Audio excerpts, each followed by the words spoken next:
contributors.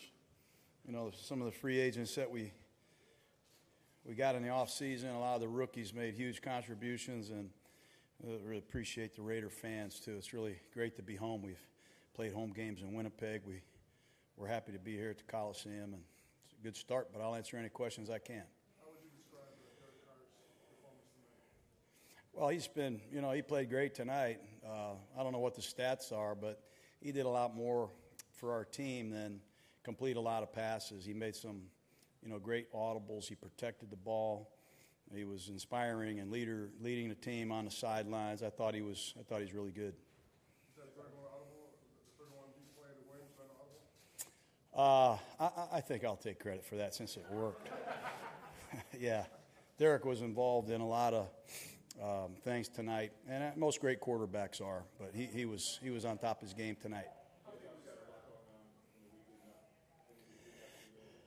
There really wasn't. I'm just going to tell you, there really wasn't. Maybe for the media, but what happened here the last couple of days may have been big news to some, but there were no distractions. I think you could tell that tonight. Our team was ready to roll. No, I'm never going to bring it up again. That incident, whatever you call it, had nothing to do with our team's focus or preparation. That's it. End of story. Sorry.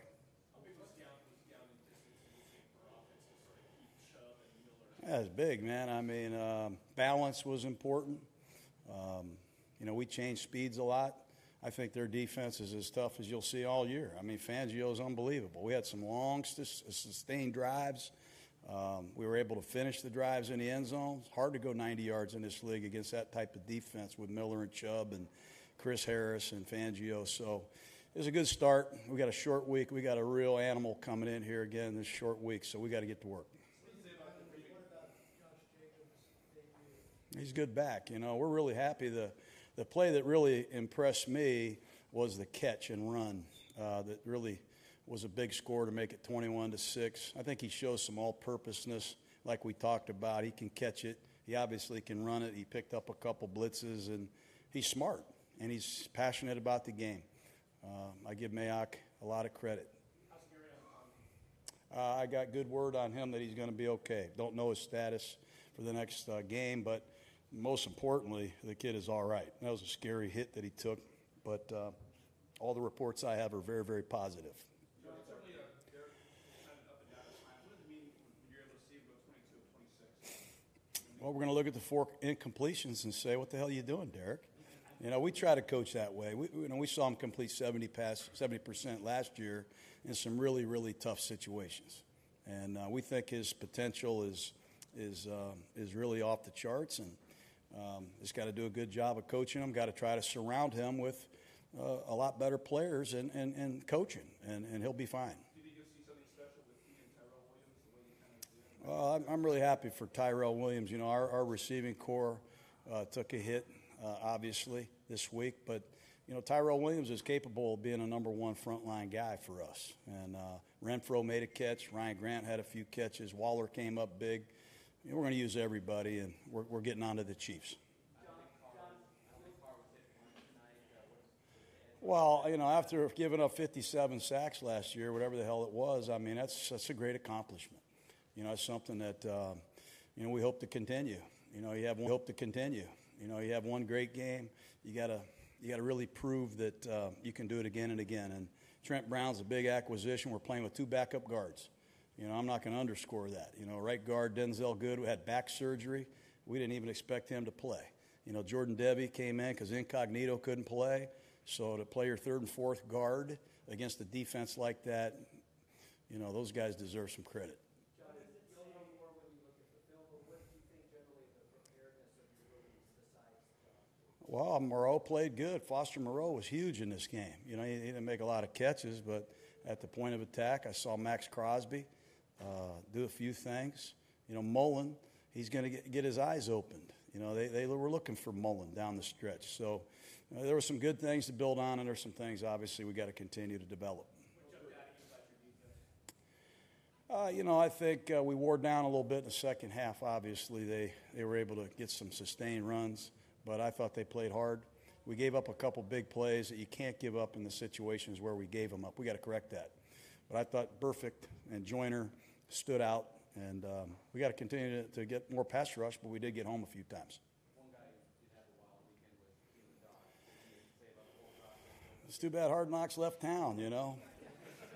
I told them they should film the whole season. It's going to get interesting. But, you know, Doss is back on the 53, and, you know, as the season unfolds, I'm sure we'll see some of him. But we're happy to have him. What inspired you to kind of go over there and acknowledge the fans at the end? I always do after a win. You know, it's one of the reasons I came back to coach. You know, I just miss going down to the black hole after a win. Those people they're crazier than I am, and I'm nuts. So I enjoy that, man. Coach, was there any added emotion being the last cold opener for your help? Yeah, it is. You know, for me, I think for all of us, you know, there's a lot of excitement in our organization, you know, to get a win, and get a home win. We haven't had a home opening win in a long time.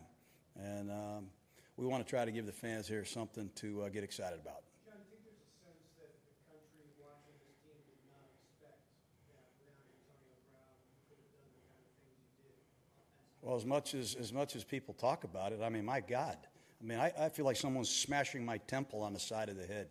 Get over it, man. It's over. You know, we were good the preseason without him. You know, we're going to be fine without him. And we wish him the best. But, you know, we gave it a shot.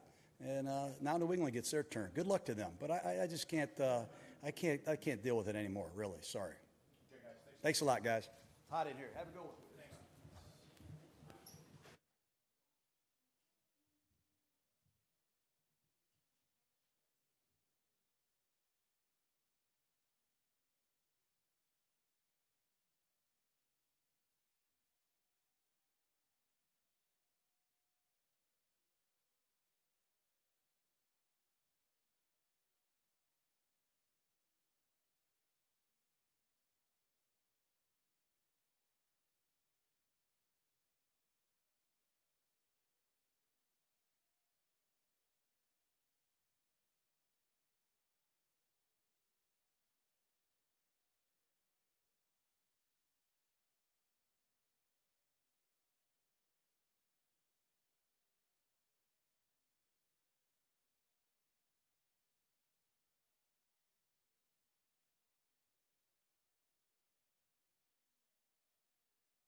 Good.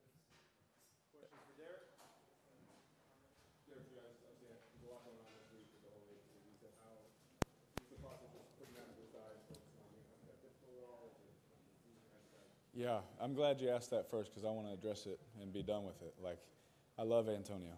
He knows that. We spent time with each other, family, all of the above, right? I can go on and on, right? He's not here. He plays for somebody else. I wish him the best. I hope he goes off and gets everything he wants. Send him a text, and it says, hey, I wish you the best. I hope you get what you want, you know. And there's no hurt feelings. There's no anger in me. There wasn't any anger in me when I found out, to be honest with you, despite what some people wrote.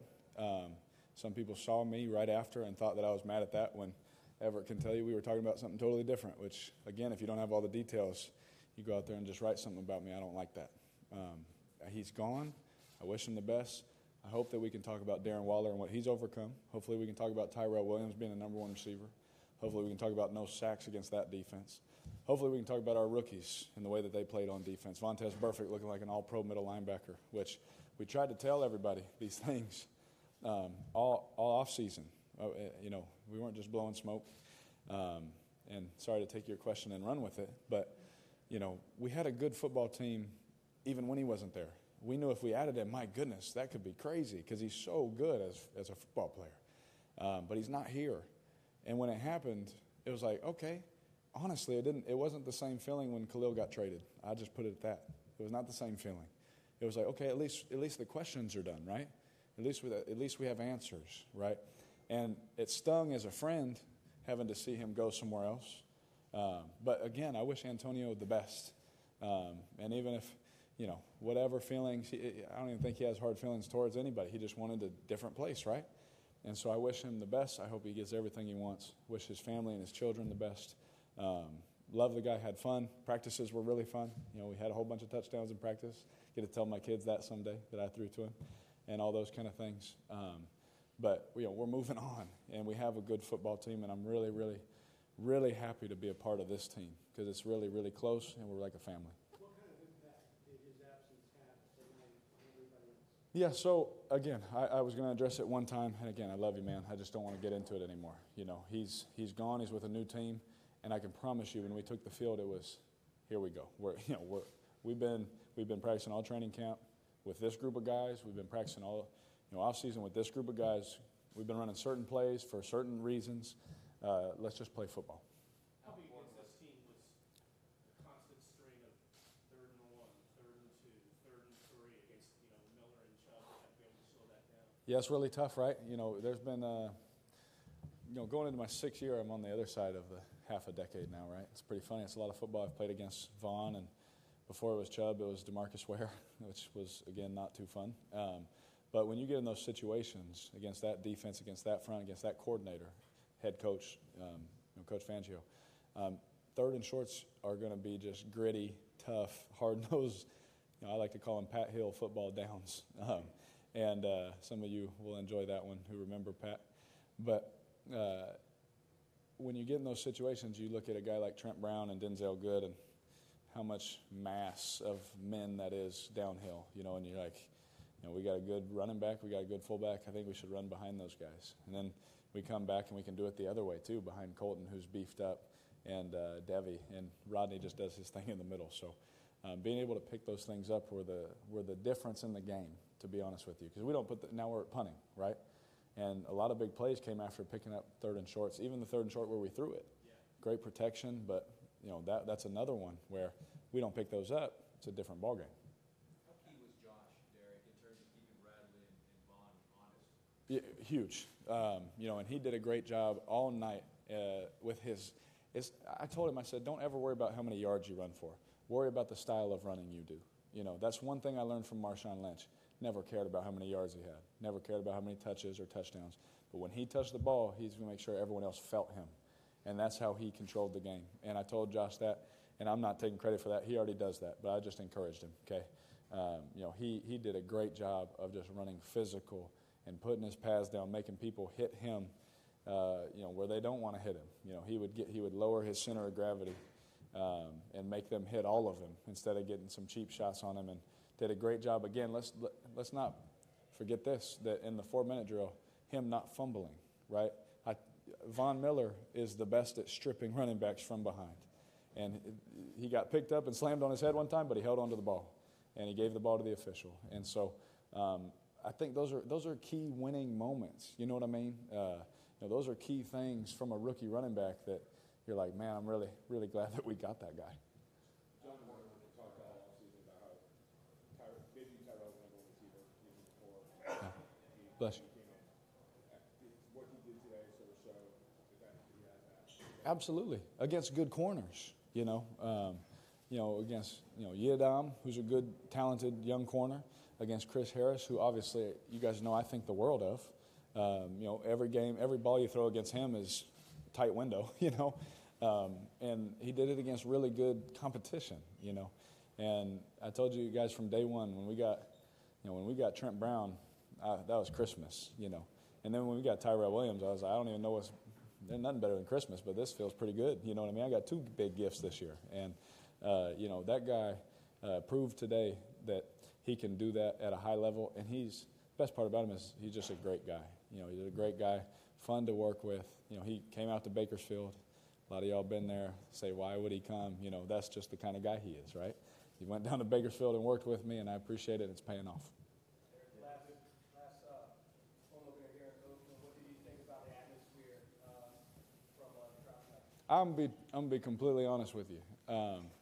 Make some of y'all laugh a little bit, but when I don't think people really know how much I love this place. When I woke up this morning, came into the stadium, and I saw that gold patch, that gold C on the Raider jersey, saw my name on it, already knew this is the last time we'll play the Broncos in the state Monday night. Like, I had a tear in my eye for the first time, during football, right? A lot of people like to say I cried last year. We won't talk about that, right? But I really did. This means so much to me. Kenny Stabler, Tim Brown, Charles Woodson. The list goes on and on. Freddie B. I mean, you talk about everybody.